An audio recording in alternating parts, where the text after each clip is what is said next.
Hi everyone, my name is Mandar, and today I'm going to talk about pre-training, which is one of the most exciting developments in natural language processing. So let's start with the broad paradigm that we'll be dealing with today. The idea is to train a model or pre-train a model on a bunch of source tasks, and then fine-tune the same model on a bunch of target tasks. Now, why would this kind of a training paradigm work? As an analogy, consider how you'd go about preparing for a test.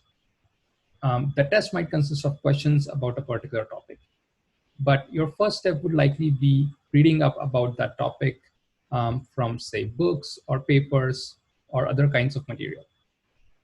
And while still there's still a lot of merit to taking a practice test or solving practice questions, your first step will likely still remain gaining knowledge from raw text. And that's what we are trying to get our models to do. The question is, can we pre-train models from the natural supervision that raw text provides, and then fine-tune these same models on particular tasks that we care about? Now, something like this has been explored before with, say, word2vec. Word2vec maps each word to a vector such that similar vectors are close to each other in vector space. And once we pre-train these vectors on raw text, given any downstream task, we now represent that text using independent vectors for each word. And while this usually works fairly well, it does have its limitations. For example, consider these two sentences. I have a Microsoft mouse, I have a pet mouse. Both sentences contain the word mouse, but they refer to very different senses of the word mouse. And you could imagine that using the same representations for two very different senses could be suboptimal. And that brings us to present day, pre-trained contextualized representations. The broad idea here is to not just represent each word in the text independently, but to contextualize it with respect to all of the other words in the text. And the way this typically works is that we have a huge neural network. At the input of the network are word embeddings, very close to what we have in word2vec. We then have an encoder on top of this, which contextualizes each independent word representation and gives us output representations. So the hope here is that, for example, for the word mouse, its output representation x5 will encode the fact that it's next to the word pet, and therefore encode the animal sense of the word mouse and not the device sense. And all modern pre-training methods like Elmo, BERT, GPT operate on the same paradigm. They train this entire network end-to-end on large text corpora and then use it for downstream tasks. Now, a lot of work like Elmo and GPT has been hugely influential and has, in some sense, started this revolution. But because we're short on time, I'm going to start directly with BERT.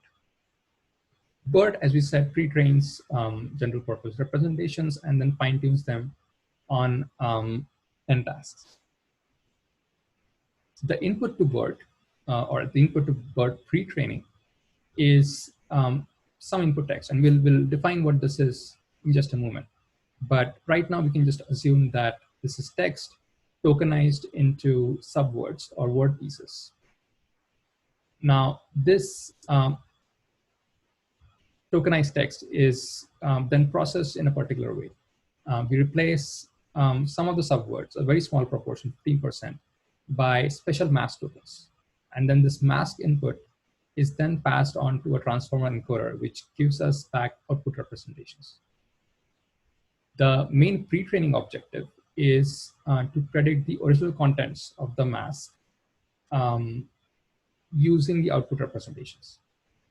And the intuition here is that without knowing the exact word, if we could still predict it using just the surrounding words and the context, then we are doing a good job of contextualizing what the word is. Now, remember how we said that BERT takes as input raw text. Let's define this more clearly. It actually takes as input two sequences. The first sequence is a random span from some document, usually up to 256 tokens in length. The second sequence is sampled randomly. 50% of the time, it is a continuation of the first sequence of the same document. And the other 50% of the time, it's some random sequence from some random document. And the pre-training objective is called the next sentence prediction objective. Predicts if the two sequences come from the same document or not.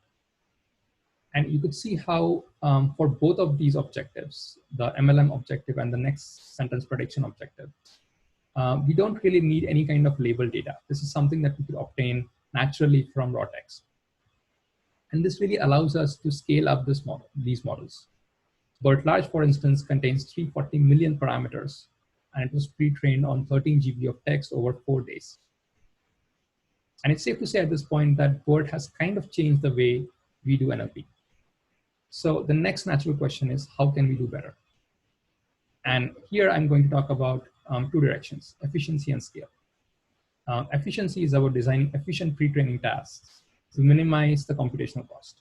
This is important because we really want to bring down the pre-training time from something like 4 days to much lower. And the second direction is about scaling this up in terms of parameters, data, and compute. So let's start with efficiency, where I'll talk about span BERT. Now, span BERT is about obtaining a more efficient pre-training scheme by modeling spans directly. So what is the intuition here? Why should you care about spans? Why would spans lead to more efficient pre-training? And the idea is that spans of text refer to global named entities or have local or domain-specific meaning. And it would be interesting to model this kind of linguistic phenomena directly. So we do this in 3 steps. The first is masking, where we mask spans of words instead of random subwords. The second is the span boundary objective, which is this novel pre-training objective to predict span contents from boundary token representations. And finally, we use single sequence document level inputs. So let's go through each of these in more detail, starting with an overview of how span BERT works. Just like BERT, span BERT takes as input tokenized sequence. Unlike BERT, though, the way the masking works is that we mask contiguous spans of whole words instead of random subwords. This masked input is then again passed through a transformer encoder, just like BERT. Now, the pre-training objective is slightly different. It consists of 2 terms. The first is the masked language modeling, or the MLM term, which is exactly the same as BERT. In this example, for instance, we would predict the original contents of the mask, football from the representation X7. The second term is the SBO term, or the span boundary objective term, where we predict the contents of the mask using the representations of the boundary tokens and the respective position embeddings. So in this case, for example, we predict football based on X4, X9, and P3, which is a position embedding that indicates that X7 is the 3rd token from X4. And we do this for each token in the masked sequence. So why is this more efficient? It's more efficient because span masking provides more challenging targets for self-supervision. And to illustrate this point, let me go back to the BERT case of masking random subwords. You can see in this example how predicting some of these masks would be quite easy because there are local dependencies involved. For example, Super Bowl is a very common bigram, and so is American football. And you could imagine the model predicting these things without really looking at the broader context. Likewise, the is just such a common unigram that it's often a safe bet to predict this for a lot of masks. On the other hand, to predict the American football game, the whole span, the model would actually have to learn what Super Bowl 50 is. And that's why this objective is more efficient. So the next question is, which spans should we mask so that we can optimize this effectively? And we actually show that masking spans randomly by sampling lens from modified geometric distribution works amazingly well. The intuition here is that we want to mask spans of 2 to 3 tokens, generally speaking, because masking longer tokens would or might introduce noise. But you'd still want the model to not rely on local dependencies. So with a decreasing probability, we mask out longer spans. And encourage the model to kind of model the global context. The next question is, why SBO? What is the intuition here? A lot of previous work in natural language processing has used start and end representations of spans for several downstream tasks like question answering and co-reference resolution. We basically take inspiration from this line of work. If you look at the objective carefully, you'll see that we are really encouraging the model to put information about the span into the boundary tokens. And that provides us with a fixed length span representation. And these representations can then be fine-tuned directly on some end task. The last part of our model is single sequence inference. SpanBERT uses a single contiguous block of text for each training example. This is in contrast to BERT, which uses two sequences. And as I'll show in the experiments, using this kind of a bi-sequence pipeline in BERT is actually suboptimal for a lot of tasks that we tested on. And we think that the intuition here is that sampling a second sequence randomly from a document is actually introducing a lot of noise into this process. And really, we're just better off using just a simple single contiguous block of text. Coming to evaluation, we evaluated on a host of tasks in the paper, ranging from sentence level to paragraph level to document level. But for this talk, I'm going to focus on two main results. These are extractive QA, which is about finding a span that answers the question, and GLUE, which is a benchmark of 9 sentence level classification tasks. For baselines, we make a controlled comparison to 24-layer BERT large models. The first baseline is Google BERT, which is the publicly released version of BERT by Google. The second baseline is what we call our BERT, which is a BERT reimplementation with the same hyperparameters as SpanBERT. And the last baseline is our BERT1seq, which is a single sequence BERT without the next sentence prediction objective. And all our models are pre-trained on books plus Wikipedia corpus or 2.4 million steps. So let's look at the results. For extractive QA, we have the squad benchmarks, which are probably two of the most popular benchmarks for this task. We have human performance for squad 1.1 at 91.2 and for squad 2.0 at 89.4. And we see that Google BERT matches human performance on 1.1, but is still a fair bit behind on squad 2.0. Our BERT improves upon Google BERT on both benchmarks, and this really highlights the importance of hyperparameters and controlled experiments. It's amazing how minute details like these affect performance. Our BERT1seq improves upon this even further, which highlights the fact that single sequence document level inputs work better. And lastly, SpanBERT outperforms all of these baselines, recording gains of 2.0 and 2.8 F1 over our BERT after controlling for hyperparameters.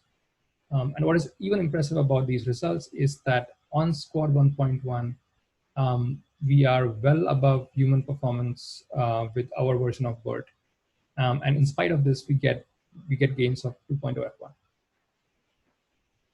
F1. The next big result is on GLUE. Again, we have the same trend where Google BERT gets to 80.4. Our BERT improves upon this, followed by our BERT1seq, and finally SpanBERT. And what's interesting about the GLUE results is that none of these tasks require any kind of explicit span-based reasoning. All of this reasoning is going to be implicit, if at all, and yet you see an efficient span-based pre-training regimen giving us gains. And the second part of this talk is now going to be about scale. How do we scale up BERT? So what do I say when I mean scaling up BERT? It means scaling up BERT with respect to data, parameters, computation, as well as resources. Now, you could argue that this mostly seems like engineering, so why is it important to be careful about scale? And there are two reasons for this. First is that ever since the days of Word2Vec, we have seen that large-scale pre-training directly leads to better empirical results on a host of NLP tasks. The second reason it's important to be careful about scaling is controlled experiments. After BERT was published, we saw a host of methods that came out that showed improvements, but also used a somewhat different set of hyperparameters. And one of the things that we showed with the ROBERTA paper is that BERT is very much under-optimized. And tweaking hyperparameters, scaling it up is going to lead to large improvements. And that's exactly what ROBERTA is. It's a recipe for robust, large-scale pre-training. And what exactly is this recipe? Like span BERT, we remove the bisequence data pipeline from BERT. We train on 10 times more data with around 1,000 GPUs. We use bigger batches with higher learning rates because now we have more resources. And this leads to faster convergence. And finally, we have the relatively minor hyperparameter changes that I'm not going to go into in this talk. But ROBERTA, when published, beat every single BERT follow-up model. Again, without major modifications to the core pre-training task. So let's look at these results. Coming back to Squad, we have human performance and Google BERT. And ROBERTA improves upon this, recording gains of 3.3 and 6.1 FN over BERT. And again, note that this is impressive because for Squad 1.1, we are already at human performance, and still we are able to get these sort of gains while not really modifying the objectives of the masking scheme that much. We see a very similar trend on Glue, where we go from 84.505 with Google BERT to 88.92 with ROBERTA, recording an average gain of 4.8 F1 over BERT. So what are the takeaways from this? First is that simple span-based modeling leads to large improvements. And we've actually seen this hold up because BERT and T5, which have been subsequent models, follow-up models, have both used span-based masking. More data and more training always help. Minuscule pre-training details, like we saw removing the next sentence objective and the bisequence pipeline affects the downstream performance to a large extent. And a corollary of this, control experiments are critical. So what is it that still remains hard? Lots of non-English languages, including low resource languages for which you don't even have a lot of raw text. Then we have document level tasks, which often require long range reasoning, and these continue to be hard.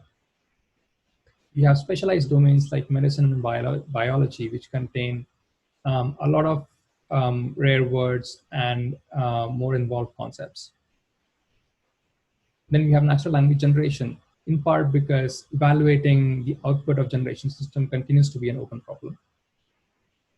And finally, with all of these, we have models that learn social bias because, at least in part, because our corpus is biased. And making sure that these biases don't find their way into user-facing systems is going to be challenging. What's the next big thing? A lot of you have likely heard about the media blitz around GPT-3. GPT-3 is a large language model from OpenAI. How large? ROBERTA that we just talked about contains around 355 million parameters. GPT-3 contains 175 billion parameters. Turns out that when you have a language model that is this large, it is amazing at some kind of pattern matching, which gets you very far. So more specifically, GPT-3 is able to do reasonably well at a range of tasks from just a few training examples that are given to it without any kind of backpropagation. And that is very exciting because it might drastically cut down on the size of our training sets. A more humorous take on this, which I just read today, is from Dilip, who says that we've spent the last 2 decades on feature engineering and architecture engineering, and maybe we'll spend the next decade on prompt engineering. Finally, the one thing that I'm also excited about is non-parametric memories. Right now, with a few exceptions, the input to our pre-training models is just raw text. Now, a lot of this raw text contains information about entities and events that's really hard to memorize into our parameters. So what if we could retrieve text, images, and videos on the fly and integrate this information. And we have seen some really promising work that is centered around retrieval from text. But generally speaking, this continues to remain a hard open problem, and we have exciting times ahead.